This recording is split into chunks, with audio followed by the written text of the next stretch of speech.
Lecture 3 जिसमें हम climatology पढ़ रहे हैं उसका पार्ट 4 करने वाले हैं। ठीक है, पार्ट 4 में हम क्या पढ़ेंगे? टेम्परेचर के बारे में पढ़ेंगे। ठीक है, और इस टेम्परेचर के बारे में हम क्या क्या पढ़ेंगे? हम इसकी डेफिनेशन देखेंगे, उसके बाद क्या फैक्टर्स हैं जो अफेक्ट करते हैं temperature patterns of globe. Temperature patterns of globe मतलब कहीं पर भी हमारे जो अर्थ है, हमारा जो ग्लोब है, वहां पर कहीं पर ज़्यादा टेम्परेचर है, कहीं पर कम टेम्परेचर है। ठीक है, अब जैसे नॉर्थ पोल साइड जाओगे वहां पर कम टेम्परेचर है, इक्वेटर साइड आओगे तो ज़्यादा टेम्परेचर है। हाइट में जाओगे, इक्वेटर में ही एक माउंट किलिमंजारो करके हिल है, ठीक है, माउंटेन्स है, उसके टॉप में जाओगे तो वहां पर आपको स्नो कैप्स दिखेंगे, आइस दिखेगी। ठीक है, इक्वेटर के रीजन होते हुए भी, इसका मतलब ऑल्टीट्यूड के साथ भी टेम्परेचर डिफरेंट होता है। तो ये सब क्या के कारण है जहां पर टेम्परेचर पैटर्न अलग अलग दिखाई देता है। लैटिट्यूड इसका कारण हो सकता है,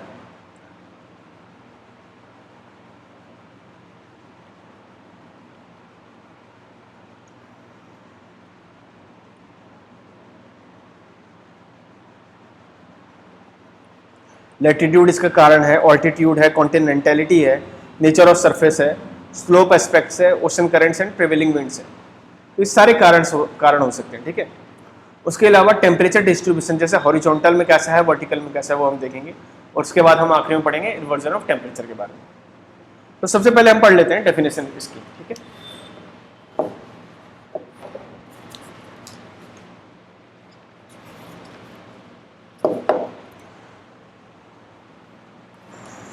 सबसे पहले हम टेम्परेचर की डेफिनेशन देखें, उससे पहले हमें देखनी है हीट क्या होता है। हीट रिप्रेजेंट करता है मॉलिक्यूलर मूवमेंट। क्या रिप्रेजेंट करता है? Molecular movement. ठीक है, और ये एक फॉर्म ऑफ एनर्जी है, it is a form of energy. ठीक है, तो ये एक फॉर्म ऑफ एनर्जी है और ये क्या रिप्रेजेंट करता है? Molecular movement. मतलब जिस बॉडी में हीट ज्यादा होगी उसका मॉलिक्यूलर मूवमेंट क्या होगा? ज्यादा होगा। तो कोई भी कंपोनेंट, कोई भी बॉडी किससे बने रहते हैं? एटम्स से या मॉलिक्यूल्स से। ठीक है, और अगर हम किसी भी बॉडी में हीट सप्लाई करेंगे, किसी भी बॉडी को अगर हीट हम सप्लाई करेंगे तो क्या होगा? तो उस बॉडी का मॉलिक्यूलर मूवमेंट तेज हो जाएगा, और मॉलिक्यूलर मूवमेंट तेज होने की वजह से, ज्यादा होने की वजह से क्या होगा? बॉडी के जो पार्टिकल्स हैं, मॉलिक्यूल्स हैं, एटम्स हैं, वो तेजी से मूव करना शुरू कर देंगे। इससे क्या होगा? वो कोलाइड करेंगे एक दूसरे से और टेम्परेचर इंक्रीज होने लगेगा। तो जब हम हीट सप्लाई करते हैं किसी भी वस्तु में, किसी भी बॉडी में, तो क्या होता है? हीट सप्लाई तो टेम्परेचर क्या होता है? बढ़ने लगता है। ठीक है, उसके बाद हमने हीट की डेफिनेशन देख ली। ट्रांसफर ऑफ हीट मतलब एक बॉडी से दूसरी बॉडी पर हीट का ट्रांसफर किन किन कारणों से होता है, किन किन तरीकों से हो सकता है। ठीक है, तो वो क्या तरीके हो सकते हैं? पहला तरीका है कंडक्शन, दूसरा है कन्वेक्शन, तीसरा है रेडिएशन, और चौथा है एडवेक्शन। जिनमें से मैं कंडक्शन, कन्वेक्शन और रेडिएशन अपने पिछली क्लासेस में पढ़ा चुका हूं, देख लेना आप। एडवेक्शन मैंने नहीं पढ़ाया। तो पहले कंडक्शन देख लेते हैं। ये कांटेक्ट की बात करता है, जब एक बॉडी दूसरी बॉडी से कांटेक्ट में रहती है। मान लो ये आयरन रॉड है और यहाँ पर मैंने एक एल्यूमिनियम रॉड इसको कांटेक्ट में ले आया। आयरन रॉड का temperature 100 degree Celsius, aluminium rod का टेम्परेचर 50 डिग्री सेल्सियस। तो क्या होगा? बॉडी कांटेक्ट में होने से कंडक्शन की वजह से हीट ट्रांसफर आयरन से एल्यूमिनियम में होने लगेगा, और वो तब तक होगा जब तक कि दोनों का टेम्परेचर बराबर ना हो जाए। ठीक है, तो ये होता है कंडक्शन, इसमें बॉडी कांटेक्ट में रहती है। कन्वेक्शन क्या होता है? कन्वेक्शन होता है मूवमेंट की वजह से। जैसे मैंने एक पतीला लिया, पतीले में मैंने पानी भर दिया और नीचे से हीट सप्लाई देनी शुरू कर दी। तो सबसे पहले क्या होगा? सबसे पहले कंडक्शन की वजह से पूरे पतीले में हीट पहुंचेगी। उसके बाद कंडक्शन, क्योंकि वाटर बॉडी इस पतीले से के कांटेक्ट में है, तो क्या होगा, सबसे पहले कंडक्शन की वजह से पहली लेयर हीटअप होगी। तो मान लो शुरुआत में पूरे वाटर का टेम्परेचर था 10 डिग्री सेल्सियस। हीट सप्लाई करने की वजह से लोअर लेयर जो वाटर की है उसका टेम्परेचर हो गया 50 डिग्री सेल्सियस। तो धीरे धीरे क्या होगा, जैसे जैसे टेम्परेचर बढ़ता है, बॉडी क्या होती है, या कोई भी वाटर है, कोई भी सब्सटेंस है, वो क्या होता है, एक्सपेंड होगा। एक्सपेंड होने की वजह से क्या होगा, उसकी डेंसिटी कम होगी, और क्योंकि जिसकी डेंसिटी कम होती है वो ऊपर फ्लोट करता है, तो इसकी डेंसिटी कम होने की वजह से क्या जाएगा, ऊपर आ जाएगा, और ऊपर वाला हैवी जो वाटर है वो नीचे आने लगेगा, और नीचे आने की वजह से फिर से जब यहां पर हीटअप होगा तो फिर ये हीटअप होकर ऊपर जाएगा। इस तरह से रोटेट सर्कल होता रहेगा जब तक कि पूरा टेम्परेचर, वाटर टेम्परेचर इक्वल ना हो जाए। क्लियर? ये होता है कन्वेक्शन। रेडिएशन क्या होता है, रेडिएशन में किसी भी प्रकार का कोई भी मीडियम नहीं चाहिए होता है। मतलब अगर वैक्यूम के थ्रू भी इसमें हीट ट्रांसफर हो सकती है। देखो, कंडक्शन में बॉडी कांटेक्ट होनी चाहिए थी, कन्वेक्शन में मूवमेंट होना चाहिए था। रेडिएशन में क्या होगा, रेडिएशन में किसी भी प्रकार का आपको मीडियम नहीं चाहिए, ना तो एटमॉस्फेयर चाहिए, ना ही बॉडी कांटेक्ट में होनी चाहिए। जैसे सन से हमारे अर्थ पर सन की जो इंसोलेशन है, इनकमिंग सोलर रेडिएशन जो पहुंचती है, वो इसी कारण की वजह से पहुंचती है। ठीक है। उसके बाद है एडवेक्शन। एडवेक्शन का मतलब होता है कि जब विंड ट्रांसफर करती है, एक जगह से दूसरी जगह जाती है। मान लो कोल्ड विंड है, कोल्ड विंड अगर कहीं दूसरी जगह जाएगी तो क्या होगा, उस जगह को ठंडा कर देगी। वार्म विंड जाएगी तो उस जगह को गर्म कर देगी, वार्म कर देगी। ठीक है। जैसे एग्जांपल है, लू चलती है हमारे यहाँ गर्मियों में, राजस्थान से चलती है और पूरे नॉर्थ इंडिया तब तेलंगाना तक पहुंच जाती है, और जहां जहां जाती है वहां का टेम्परेचर इंक्रीज कर देती है। ये एडवेक्शन का एक वो है। हम डिटेल में इसके बारे में पढ़ेंगे कि विंड्स, कौन कौन सी विंड्स है, वार्म विंड्स है, कौन सी कोल्ड विंड्स है, और कैसे वो जगह जगह पर जाके इफेक्ट करती है। हमको पता है विंड कैसे मूव करती है, हाई प्रेशर से लो प्रेशर की तरफ मूव करती है विंड। ठीक है। चलो, तो ये तो हो गए कुछ कारण ट्रांसफर ऑफ हीट के। अब हम पढ़ते हैं factors that influence temperature pattern of the globe. ठीक है। तो सबसे पहले लैटिट्यूड। लैटिट्यूड में देखो आप, जैसे जैसे टेम्परेचर, जैसे जैसे हम पोल्स की तरफ जाते हैं वैसे वैसे क्या होता है, हमारा टेम्परेचर कम होता है, और जब हम इक्वेटर रीजन पे आते हैं हमारा टेम्परेचर ज्यादा होता है। इसका कारण क्या है, इसका कारण है सन की जो रेज है वो डायरेक्टली कहां पर पड़ती है, ट्रॉपिक ऑफ कैंसर से ट्रॉपिक ऑफ कैप्रिकॉन के बीच पड़ती है, हमने पहले भी पढ़ा था। और सन की जो ऑब्लिक रेज है वो कहां पड़ती है, वो हायर लैटिट्यूड्स में पड़ती है, 23.5 डिग्री नॉर्थ के ऊपर और 23.5 डिग्री साउथ के नीचे। ठीक है ना। तो ये नॉर्थ है, ये साउथ है। ठीक है। तो हायर लैटिट्यूड्स में उसकी जो रेज पड़ती है वो इनडायरेक्ट पड़ती है या फिर ज्यादा स्प्रेड आउट होती है। यहाँ पर डायरेक्ट पड़ती है और यहाँ पर ज्यादा स्प्रेड आउट होती है वो रेज, सन की जो रेज पड़ती है, इस वजह से वहां का टेम्परेचर लेस होता है। दूसरा हमने देखा फैक्टर्स दैट इन्फ्लुएंस, वो है ऑल्टीट्यूड।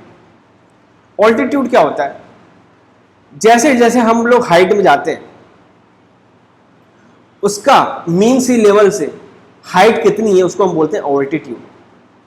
मीन सी लेवल की किसी जगह की, किसी प्लेस की हाइट कितनी है उसको हम क्या बोलते हैं, ऑल्टीट्यूड। ऑल्टीट्यूड मतलब जैसे जैसे हम पहाड़ों में जाते हैं, हमने देखा होगा टेम्परेचर ड्रॉप होता है।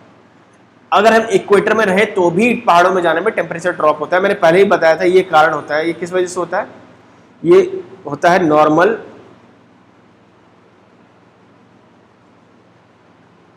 लैप्स रेट की वजह से।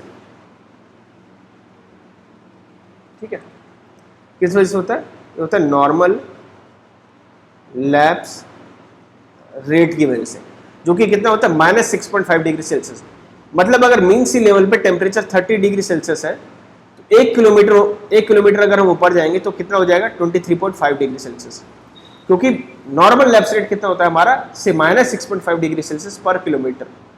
1 किलोमीटर ऊपर जाने में क्या हो जाएगा, हमारा जो टेम्परेचर वो -6.5 डिग्री सेल्सियस कम हो जाएगा। इसी को नॉर्मल लैप्स रेट कहते हैं। इसी हिसाब से ट्रोपोस्फियर में हमारा टेम्परेचर डिक्रीज होता है। ठीक है। तीसरा कारण है कॉन्टिनेंटैलिटी। कॉन्टिनेंटैलिटी क्या है, देखो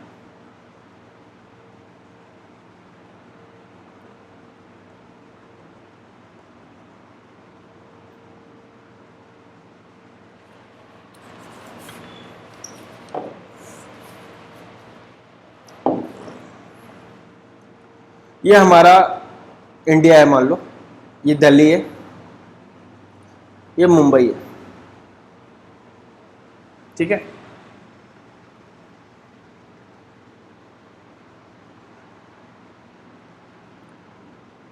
ये हमारा ओशन है।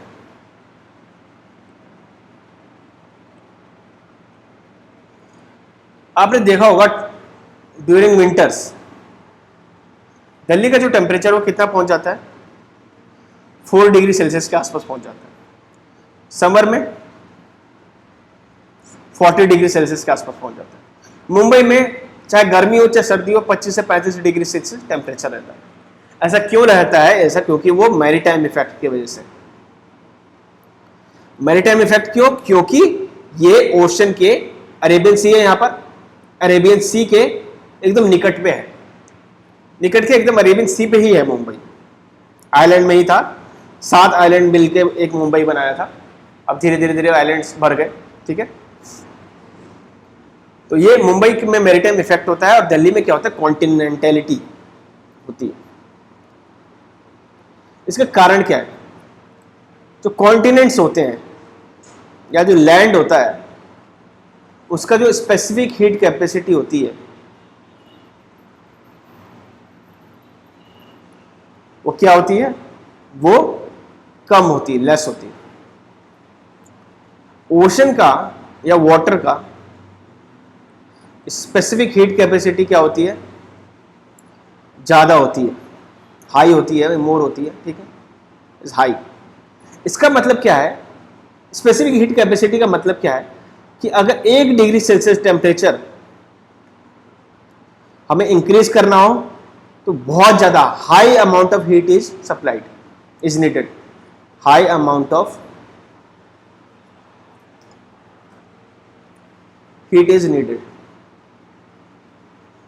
और अगर हमें 1 डिग्री सेल्सियस टेम्परेचर डिक्रीज करना हो तो high amount of heat should be taken out.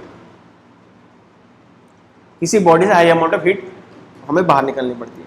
इसी वजह से कॉन्टिनेंट्स में क्या है, कॉन्टिनेंट्स में उल्टा होता है। कॉन्टिनेंट थोड़ी सी भी हीट सप्लाई होगी एकदम से टेम्परेचर बढ़ गया, थोड़ा सा भी ठंड आ गई एकदम टेम्परेचर एकदम से घट गया। अरेबियन सी की वजह से मुंबई में मैरीटाइम इफेक्ट पड़ता है। तो क्योंकि वाटर में बहुत ज्यादा हीट सप्लाई करने पर ही 1 डिग्री सेल्सियस टेम्परेचर बढ़ता है, इसलिए यहां पर तेजी से टेम्परेचर घटता बढ़ता नहीं, ठीक है। तो ये होती है कॉन्टिनेंटलिटी। उसके बाद अगला है नेचर ऑफ सरफेस। एक टर्म होता है ऑल्बिडो। ऑल्बिडो क्या होता है? It is the albedo, ALBEDO, ठीक है। It is a portion of sunlight, portion of sunlight that a surface can reflect, that a surface can reflect into space। इसका मतलब अगर कोई ऐसा सरफेस है जो सनलाइट को ज्यादा रिफ्लेक्ट करता है, क्या करता है, ज्यादा रिफ्लेक्ट करेगा, तो उस सरफेस का टेम्परेचर हमेशा कम होगा। ऐसा कोई सरफेस है जो भी सनलाइट आ रही है उसको एब्जॉर्ब करेगा, रिफ्लेक्ट नहीं करेगा, रिफ्लेक्ट ज्यादा नहीं करेगा, तो उसका टेम्परेचर क्या हो जाएगा, बढ़ जाएगा, ठीक है। इसी तरह अलग अलग सरफेस का अलग अलग ऑल्बिडो होता है, वो देख लेते हैं। एल्बिडो जैसे स्नो कवर का सबसे ज्यादा क्या होता है, एल्बिडो होता है। 70 से 90% ऑफ द सोलर रेडिएशन ये रिफ्लेक्ट कर देता है, इसलिए स्नो हमेशा इतनी तेजी से पिघलता नहीं है। थिक क्लाउड का 70 से 80% होता है। वाटर का जो रेडिएशन परसेंटेज ऑल्बिडो होता है वो सिर्फ 3 to 5% होता है। मतलब वाटर सबसे ज्यादा एब्सॉर्ब करता है सनलाइट को।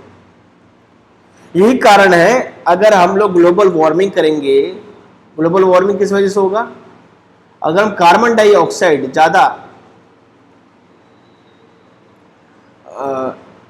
एमिशन करेंगे, if we emit carbon dioxide more, तो क्या होगा, ये ग्रीन हाउस गैस है। ग्रीन हाउस गैस क्या करती है, टेरेस्ट्रियल रेडिएशन को एब्जॉर्ब करती है। मैंने बताया था टेरेस्ट्रियल रेडिएशन क्या होता है पिछले लेक्चर में, उसको एब्जॉर्ब करती है। उसको एब्जॉर्ब करने की वजह से क्या होता है, टेम्परेचर बढ़ता है। टेम्परेचर बढ़ेगा, टेम्परेचर बढ़ने से जो स्नो कवर है वो पिघलेंगे। स्नो कवर पिघलने से क्या होगा, जो एल्बिडो है वो घटने लगेगा, जो रिफ्लेक्ट हो रही थी सनलाइट वो कम रिफ्लेक्ट होगी, टेम्परेचर और बढ़ेगा और वो स्नो कवर किस में कन्वर्ट हो जाएगा, वाटर में। वाटर क्या करता है, और एब्जॉर्ब कर लेता है सनलाइट को, तो एक सर्कल बन जाएगा और ग्लोबल वार्मिंग एक बार शुरू हुई तो फिर उसको कंट्रोल करना बहुत मुश्किल हो जाएगा। इसीलिए अभी भी बोल रहे हैं कि टेम्परेचर इसको कम करना पड़ेगा। ठीक है, ये सारे नोट्स जो भी मैं ये सब दे रहा हूँ वो मेरे बुक से आप पढ़ लीजिएगा। समत्व IS सर्च मारिएगा, उस ग्रुप को ज्वाइन करें, उस ग्रुप में सारी बुक्स दी हुई है मैंने लिखी है, और वो प्रीलिम्स मेंस सबके लिए है। आखिर में सारे previous years topic wise prelims और मेंस के क्वेश्चंस भी हैं स्ट्रक्चर के साथ। ठीक है, तो वो जरूर करना, जरूर डाउनलोड कर लेना उनको। उसके बाद है अगला जो इफेक्ट ऑफ स्लोप।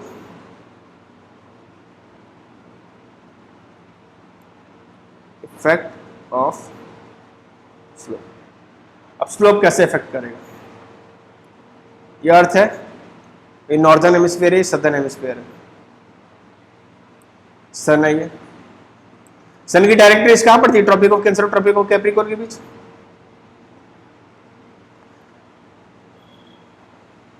तो जो सदर्न स्लोप है, southern slope of hills in northern hemisphere and northern slope of hills in southern hemisphere, वहां पर सन की डायरेक्ट रेस पड़ेंगी, टेम्परेचर ज्यादा होगा। यहां पर टेम्परेचर नहीं पड़ेगी, छांव पड़ेगी, यहां पर टेम्परेचर कम होगा। ठीक है, सिंपल सा। उसके बाद आखिरी है ओशन करेंट्स एंड विंड का इंफ्लुएंस। ओशन करंट जैसे गल्फ स्ट्रीम, विंड्स जैसे लू मैंने बताया, जिस जगह जाएंगी उस जगह को वार्म कर देंगी। Ocean current gulf stream warm current है, तो इसका टेम्परेचर जहां जाएंगे उसका टेम्परेचर बढ़ा देंगी। ये ओशन करंट वगैरह क्या है, विंड्स वगैरह क्या है, हम आने वाले चैप्टर्स में पढ़ेंगे। ये क्लाइमेटोलॉजी का हिस्सा है, तब आपको ज़्यादा समझ में आ जाएगा। ठीक है, तो ये सारे फैक्टर्स हैं जो इन्फ्लुएंस करते हैं। उसके बाद है डिस्ट्रीब्यूशन ऑफ टेम्परेचर।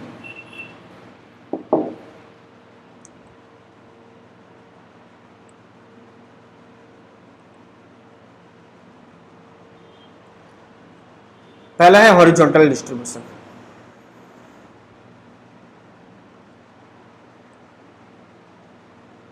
ठीक है, हॉरिजॉन्टल डिस्ट्रीब्यूशन क्या है,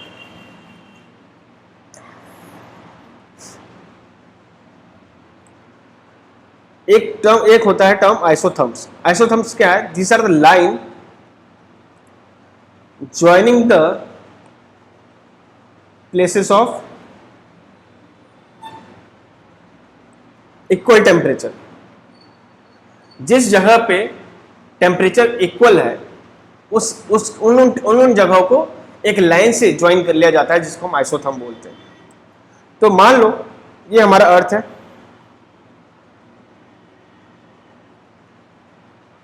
ये हमारा इक्वेटर, ये नॉर्दर्न हेमिस्फीयर, ये सदर्न हेमिस्फीयर, ये हमारा एक कॉन्टिनेंट है। ठीक है, मैंने ऐसे ही बना दिया कॉन्टिनेंट। ठीक है, ये हमारा वाटर है।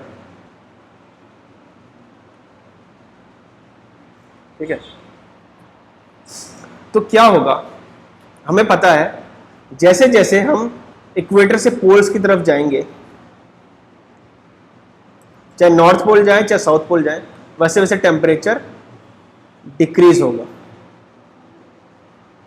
ठीक है, और अब हम देखेंगे कि जो हॉरिजॉन्टल लाइंस है, आइसोथर्म्स लाइंस है, वो किस तरह से होती है।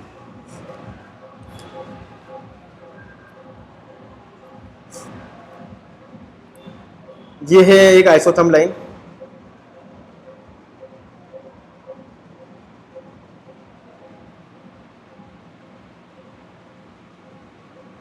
अब हम बात करें समर की, जब नॉर्दर्न हेमिस्फीयर में समर है, समर इन नॉर्दर्न हेमिस्फीयर।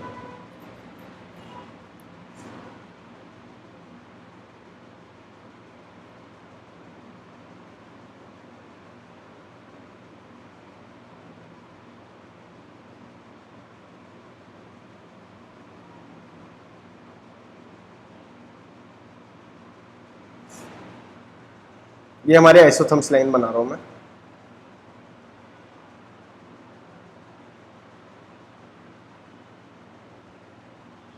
ठीक है, क्या है ये 30 degree Celsius, 20 degree Celsius, 10 degree Celsius, क्योंकि जैसे जैसे हम पोल्स की तरफ जाएंगे टेम्परेचर ड्रॉप होगा।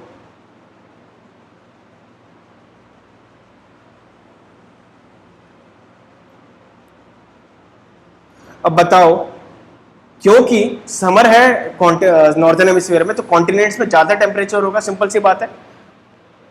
तो जिस एरिया में, मान लो हम इस एरिया की बात करें या इस एरिया की बात करते हैं, कॉन्टिनेंट्स में जब 30 डिग्री सेल्सियस है उस समय ओशन में कितना चल रहा है, अगर हम एक और यहां से एक लाइन डालें, उस समय ओशन में 20 डिग्री सेल्सियस चल रहा है टेम्परेचर, क्योंकि समर में कॉन्टिनेंट ज्यादा तेजी से हीटअप होंगे, ज्यादा टेम्परेचर बढ़ेगा।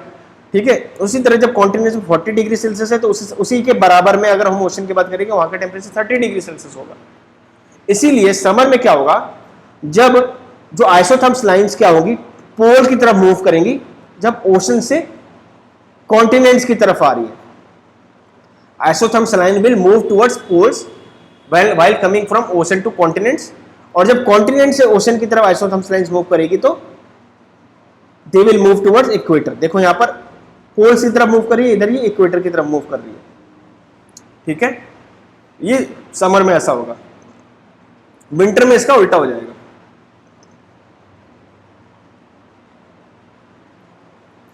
विंटर में क्या होगा, अब कॉन्टिनेंट ज्यादा तेजी से ठंडे होंगे, नॉर्दर्न हेमिस्फीयर में विंटर है,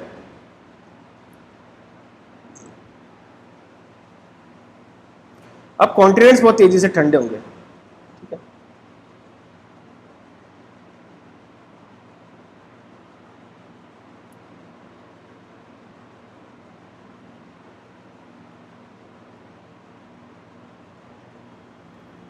तो जब यहां पर 30 डिग्री सेल्सियस है, यहां पर 20 डिग्री सेल्सियस है 10, जब यहां पर 30 डिग्री सेल्सियस है तो यहां पर टेम्परेचर कम है, लगभग 25 डिग्री सेल्सियस हो रहा है।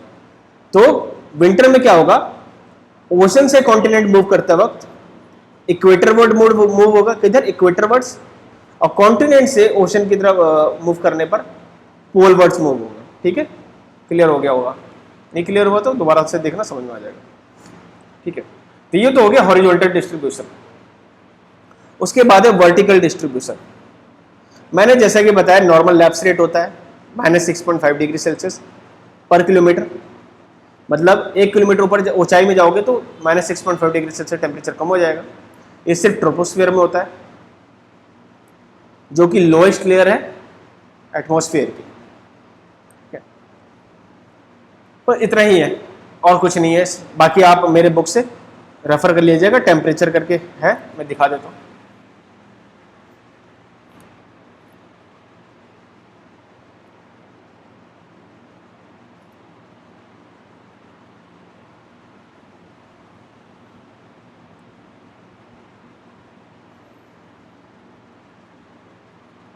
ये physical geography of India and the world book है, इसमें आप जाओगे तो एटमॉस्फेयर वाले में चैप्टर 15 टेम्परेचर देखोगे तो आपको मिल जाएगा। ठीक है, चैप्टर 15 हमारा टेम्परेचर से रिलेटेड है। ठीक है,